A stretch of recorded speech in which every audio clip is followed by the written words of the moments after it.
एक गरीब आदमी था। एक दिन वह राजा के पास गया और बोला, महाराज, मैं आपसे कर्ज मांगने आया हूँ।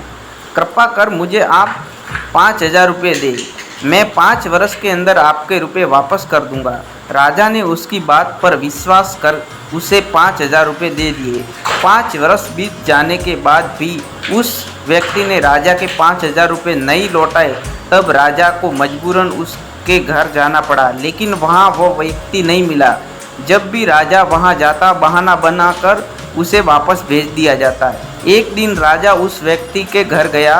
वहां और कोई तो नहीं दिखा, एक छोटी सी लड़की बैठी थी। राजा ने उसी से पूछा, तुम्हारे पिताजी कहाँ हैं? लड़की बोली, पिताजी सवरक का पानी रोकने गए हैं। राजा ने फिर पूछा, तुम्हारा भाई कहाँ है? लड़की बोली, बिना झगड़ा के झगड़ा करने गए हैं।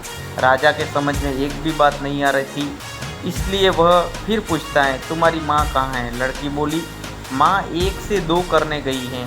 राजा उसके इन उल जुलुल जवाब से खींच गया। वह गुस्से में पूछता है, और तुम यहाँ बैठी क्या कर रही हो? लड़की हंसकर बोली, मैं घर बैठी संसार देख रही हूँ। राजा समझ गया कि लड़की उसकी किसी भी बात का सीधा जवाब नहीं देगी, इसलिए उसे अब इससे इन बातों का मतलब जानने के लिए प्यार से बतियाना पड़ेगा। राजा ने चेहरे पर प्यार से मुस्कान लाकर पूछा, बेटी, तुमने जो अभी भी मेरे सवालों के जवाब दिए उसका मतलब क्या है? मैं तुम्हारी एक भी बात का मतलब समझ नहीं सका। तुम मुझे सीधे सीधे उनका मतलब समझाओ।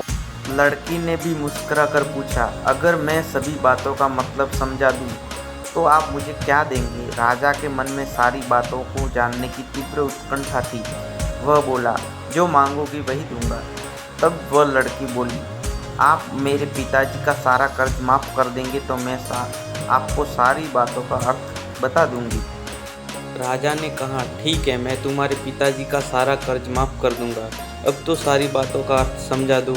लड़की बोली, महाराज, आज मैं आपको सारी बातों का अर्थ नहीं समझा सकती। कृपा कर आप कल आएं, कल मैं ज़रूर बता दूंगी। राजा अगले दिन फिर उस व्यक्ति के घर गया। आज वहाँ सभी लोग मौजूद थे। वह आदमी, उसकी पत्नी, बेटा, उसकी बेटी भी। राजा को देखते ही लड़की पूछी, महाराज, आपको अपना वचन याद है ना? राजा बोला, हाँ, मुझे याद है। तुम अगर सारी बातों का अर्थ बता दो तो मैं तुम्हारे पिताजी का कर्ज माफ़ कर दूंगा। लड़की बोली, सबसे पहले मैंने यह कहा था कि पिताजी सवरक का पानी रोकने गए हैं। इसका मतलब था कि वर्षा हो रही थी और हमारे घर की छत से पानी टपक रहा था।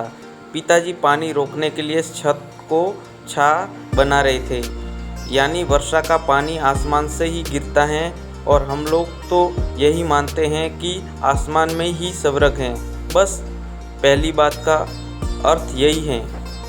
दूसरी बात मैंने कही थी कि भैया बिना झगड़ा के झगड़ा करने गए हैं। इसका मतलब था कि वे रेंगनी के कांटे को काटने गए थे। अगर कोई भी रेंगनी के कांटे को काटेगा तो इसके शरीर में जहाँ तहाँ कांटा गड़ी जाएगा, यानी झगड़ा नहीं करने पर भी झगड़ा होगा और शरीर पर खरोंचें आएगी। राजा उसकी बातों से सहमत हो गया। वह मन ही मन उसकी चतुराई की प्रशंसा करने लगा। उसने उत्सुकता के साथ पूछा, और तीसरी चौथी बात का मतलब बेटी? लड़की बोली, महाराज, तीसरी बात मैंने कही थी कि माँ 1 से 2 करने गई हैं। इसका मतलब था कि माँ अरहर दाल को पीसने, यानी उसे 1 का 2 करने गई हैं। अगर साबुत दाल को पीसा जाए तो 1 दाना का 2 भाग हो जाता है, यानी यही था 1 का 2 करना। रही बात तो उस समय मैं भात बना रही थी और उसमें से एक चावल निकाल कर देख रही थी कि भात पूरी तरह पका है कि नहीं। इसका मतलब कि मैं एक चावल देखकर ही जान जाती कि पूरा चावल पका है कि नहीं, अर्थात चावल के संसार को मैं घर बैठी देख रही थी। यह कहकर लड़की चुप हो गई। राजा सारी बातों का अर्थ जान चुका था। उसे लड़की की बुद्धिमानी भरी बातों ने आश्चर्य में डाल दिया था।